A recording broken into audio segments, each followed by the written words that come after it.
Good morning. Happy Tuesday. I have Neuro Coffee in hand and it is perfect as usual. Okay, first things first.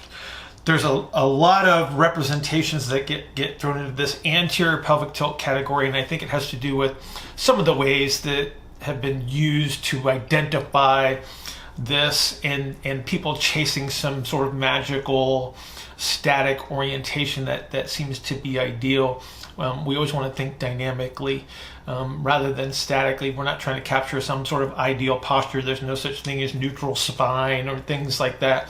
We just got to get rid of those concepts, and we got to start looking at as humans as movers rather than posturers or something that as like a static ideal.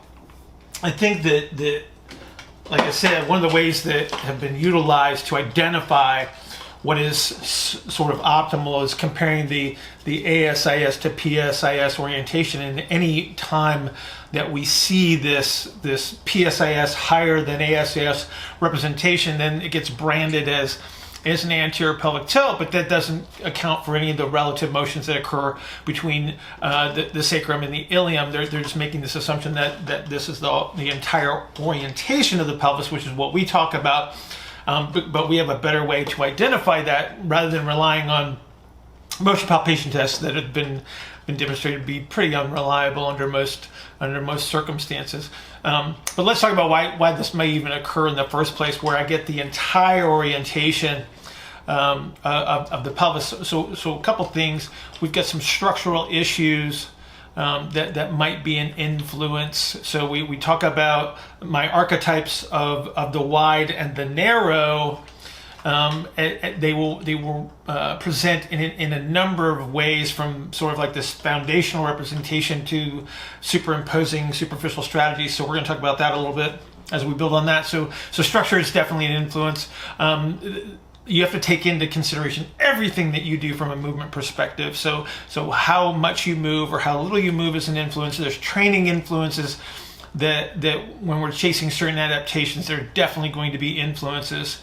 But the thing that I think we have to stop doing right away is let's stop blaming muscles as if they are somehow separate from everything else. So say, oh, you have tight hip flexors and weak glutes. It's like, let's get off that train.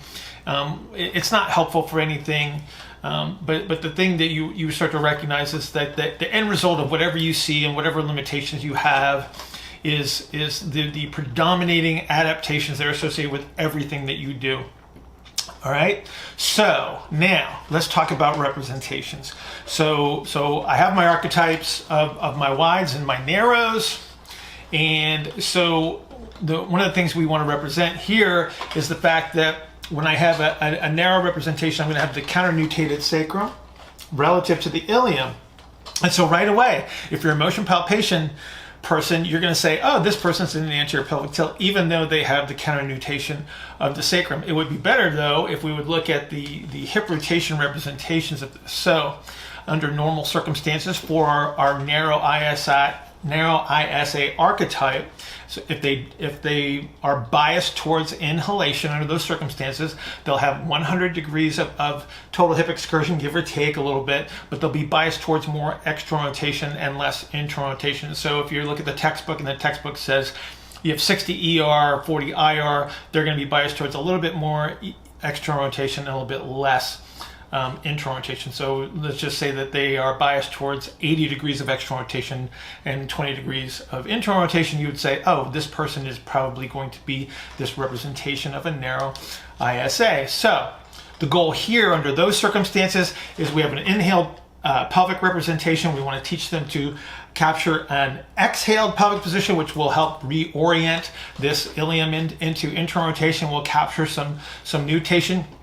You're going to do this with a series of 90-degree angles. So the hip's going to be at 90, the knee's going to be at 90, and the ankle's going to be at about 90 degrees. So that's going to be the easiest way, because if you think about how our hip moves through space, and we get the movement of the ilium that's associated with that hip range of motion right at about that 90-degree angles where we're going to start to recapture that exhaled position of the pelvis. So that's where you're going to want to train these people, and this is where you're going to do any sort of your rehab-ish exercises in this 90 degrees of hip flexion, 90 degrees of knee flexion, and then that neutral dorsiflexion where the ankle's at 90 degrees. Now, let's go to my wide archetype.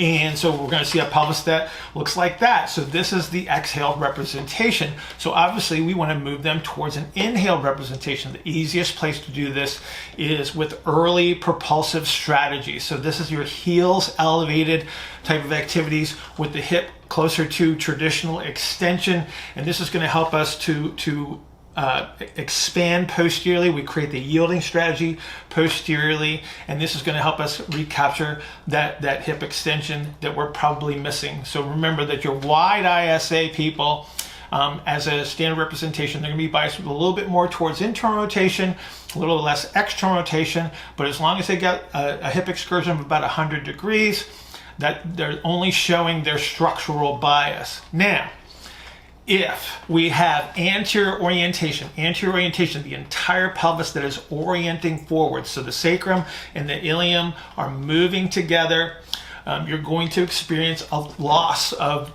total hip excursion. So where we had the combined 60-40 of ER and IR, now we're going to see less than 100 degrees, most likely, under those circumstances. And when we have this anterior orientation, because of the reorientation of the musculature above the trochanter, we're going to see a loss of external rotation measures. And so that's going to be your giveaways as to whether you have this anterior orientation to begin with. So it's going to be less than 100 degrees total excursion, and you're probably going to be in an ER deficit. Okay, now let's talk about strategies here, Bradley, because I know that's what you really wanted to listen to. Okay, step number one under all circumstances is to eliminate the interference. Anything that creates the posterior compressive strategy that's going to push that pelvis forward has to be eliminated. So now we're going to take things off the list, like Romanian deadlifts. Most of your deadlift variations are probably going to be off the table for a short period of time. Back squats. Also creates that upper dorsal or the dorsal rostral compression, which is going to be duplicated at that sacral base under most circumstances. So we want to eliminate those. Kettlebell swings, anything that is very, very hingy and propulsive probably needs to be taken off the table for a while until you can recapture enough adaptability through the pelvis. Now, so let's talk about activities which are going to bring that pelvis back, promote some yielding and posterior expansion of that pelvis, and then recapture the hip extension. So if we think about activities that are on the ground, so we've got supine arm bars, promoting the hip extension element on the extended extremity. Anything that delays this propulsive strategy is going to be heavy on the heel, heavy on hip extension. So like a cross connect step up is still a viable choice for your exercise programming. If we talk about trunk related activities, we could do a TRX mountain climber. That's going to move us towards the two ends of the early and late propulsive strategies, which will help us create the inhaled position, especially for your wides. Along the same lines, like a Swiss ball jackknife with a reciprocal leg movement. If we need to drive more hip extension, we might have to do some activities in hook line. So these become your glute bridging activities.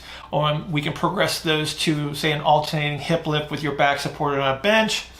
And then any number of again, activities that represent the two ends of the propulsive base, so we capture this hip extension. So you could even consider like a high step cable chop.